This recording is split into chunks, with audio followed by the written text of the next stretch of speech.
Hello, good morning, and welcome back to Kosi's Arsenal podcast. This is your daily Arsenal news and views and everything that's taking place around Arsenal. What is transpiring? Big news. We have talks. We are in talks with a one number 10. Probably not the next Mesut Ozil, but this guy comes from Turkey. We have been looking at him since 2017 when he was a youngster. He plays with Istanbul Başakşehir, the Manchester United rival in Champions League.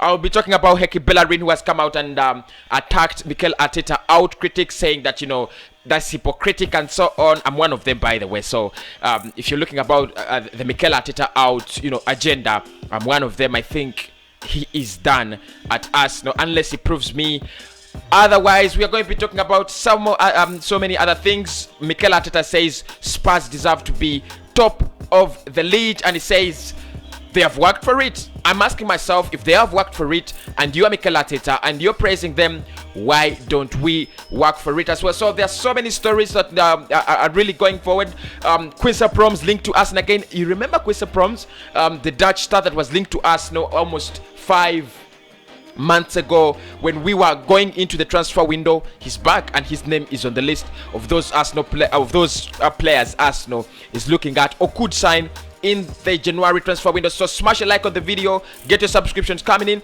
I want your comments on the daily news, and then let us get the party started. Right, welcome back. Now I'll start with that man on your screen. He's called Berkay Ozcan and he's playing for Istanbul. He is almost 25 years of age. He was a youngster in 2017. That's according to reports, and Arsenal was interested in his signature way back then, but he didn't actually go on to sign for us. He moved to Istanbul Başakşehir for 2.5 million. He's a number 10. You would say a creative player.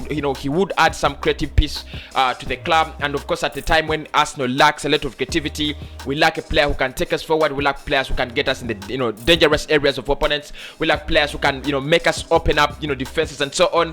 He is a player we are looking at, and reports are saying that we have open talks to sign this guy. Obviously, if Istanbul signed him for 2.5 million pounds, they've been in the Champions League, you respect that and so on. So probably his price could be around 5, 6, 7 million pounds. Of course, that is the range that Arsenal is going to be looking at, and we always want the cheap deals. We always want to sign the cheap players. But I've seen him play at Istanbul, especially in the Champions League, because we have had him.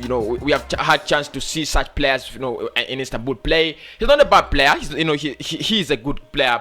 But my question is, is he better than what we have? Is he is he significantly better than what we have? Truth is, I even don't know whether we have a number 10 at the club, because I really don't see anyone who tries to do anything different. So if we don't have money, and we cannot afford Szoboszlai, if we cannot afford Hausemowa, we cannot afford the Emi Buendias of this world, and this guy is available for 6-7 million pounds.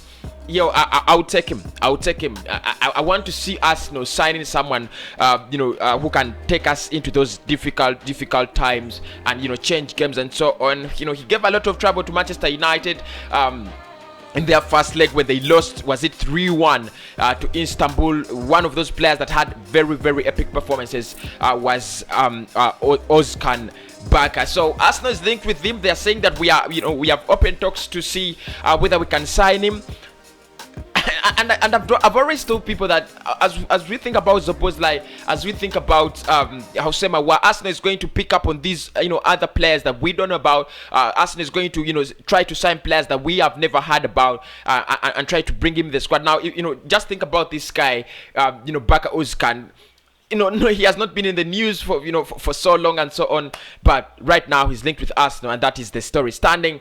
Heki Bellerin says that people who want Mikel Arteta out are hypocrites, and it is just too early for us to say that Mikel Arteta should be out of Arsenal. Now, he says this in an interview with the media, and I asked myself, is he protecting himself? Is he protecting his position at the club? Because trust me, if any manager came at Arsenal right now, one of the players they would drop first would be Heki Bellerin. Now, I don't mean to say that Mikel Arteta should stay, should stay at the club or should leave because he's playing Heki Bellerin. But I think he should be playing the best players in their best positions. That means Heki Bellerin is not playing for Arsenal because he's not the best player in that position. Yes, he's that is his best position as a player. He's a good right back. I mean, he's a right back. By making and so on.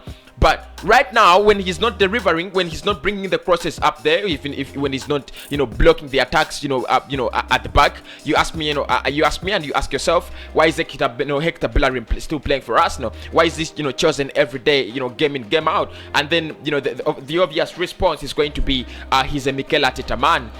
Some people have already said that, Mikel Arteta has personal attachments to Heki Bellerin. He sees him as a godson. He protects him as a godson, so he can't drop him. But of course, that shit is not going to be working on Arsenal. That's not the kind of selection that we want as Arsenal Football Club. We're a big club. We want to have players that are the best in those in positions, not players that are qualifying to be in those positions because they the manager loves them or they have anything concerning with the manager and so on. So I still believe that even if we don't go for a right back, I still believe we still have some quality to challenge Heki Bellerin. He either steps up his form and he either steps up his form or leaves the club, because trust me, there is no way we're going to be living with such a right back for the next 5 years. But of course, he has come out and protected his man and says Mikel Arteta should be staying at the club. He has done a lot. We do appreciate. He won us the FA Cup. I mean, the 14th FA Cup. He convinced Aubameyang to stay. He convinced so many players to join. I mean, Gabriel and so on. So I do appreciate. I can't say he has not done anything at the club. But it is time up for Mikel Arteta. It is time up. He has reached the end of the road. He has, he's hitting the wood, and he just can't find his way around it. So if Mikel Arteta, we wake up one day and Mikel Arteta is sacked, I'm not going to be one of those people who are saying, I'm going to miss you, Mikel. I would say, good job. Go ahead with your career.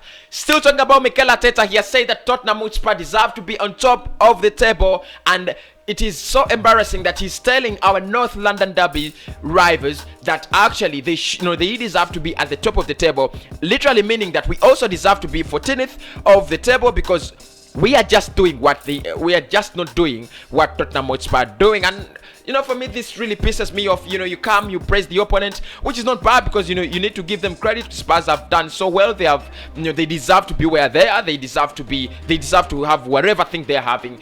They look so good on the ball. They look so good off the ball. They defend so well. They attack so well. Their midfield is so so good. Hojbjerg and Ndombele, I think they're on fire and so on. But we can't be that. We have ever been like that. We have ever been better than Spurs for so many seasons. And if you're a manager and you're our Arsenal manager, and you're telling us that Spurs deserve to be where they are, then why are we 14th? Because if you know what it takes for a big team or any team to be at the top of the table, so probably you should be implementing what they're doing, so that you can also take us either in top 4 or top 5. I know the qualities, there's a big quality disparity, and I'm even afraid of doing the combined 11, because I'm literally thinking about it. Even in goal, it's going to be a Tottenham lineup. Laurie, I'm going to go for Sergio Uri over Bellerin. You're going to have Toby Alderweireld. You're going to have Sagi Reguilon. Maybe Gabriel Magalhaes would jump in there. Partey has not been playing so much, so I even don't know whether I have to choose him. But of course, he's the only midfielder we have at Arsenal, so I'm going to throw him out there.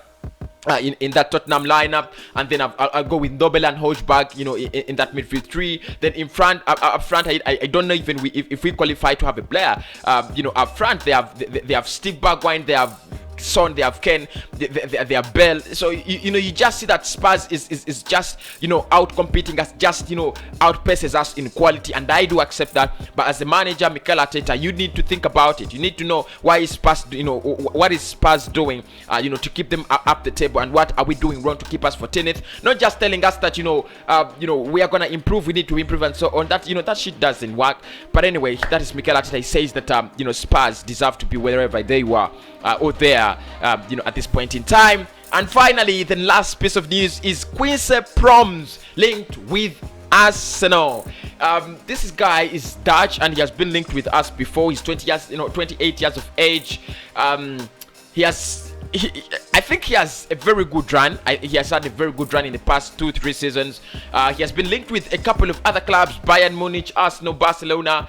You can name other clubs that you have had around his name, but this time people are saying that maybe Arsenal should actually go for Quinton Promes, and the media is also suggesting that we might go for Quinton Promes in the January transfer window, which is not something bad. I do agree at times you need to be a little bit thinking out of the box. If you think about a number 10 and probably you don't get one, maybe you could get a player like Quinton Promes, because there's so many clubs that are really feeding off the creativity of the left and of the right. Talk about Spurs, their creativity comes from Berkay and Son and Regulon and maybe you talk about Matt Doherty or Serge Aurier. So probably if we can feed from the creativity down through the middle of the park, in the number 10s and so on, so maybe we can actually fit in a player like Quinton Promes, get that strong attacking 3. You have Pepe, you have Aubameyang, and maybe you have Quinton Promes, and something might change. Because for me, like I said, I just want someone to something to spark Arsenal's season. I want something to change our season. I don't want what kind of player specifically. Even if it was an Olivier Giroud, even if it was I don't care. Even if you brought me Yaya Senago, as long as this guy is going to turn our season round, that's what I want to see.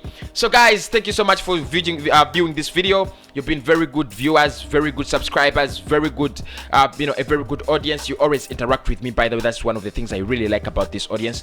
And you people who watch the Courses Arsenal podcast, subscribe to the channel, like the video, and tell me where I need to improve.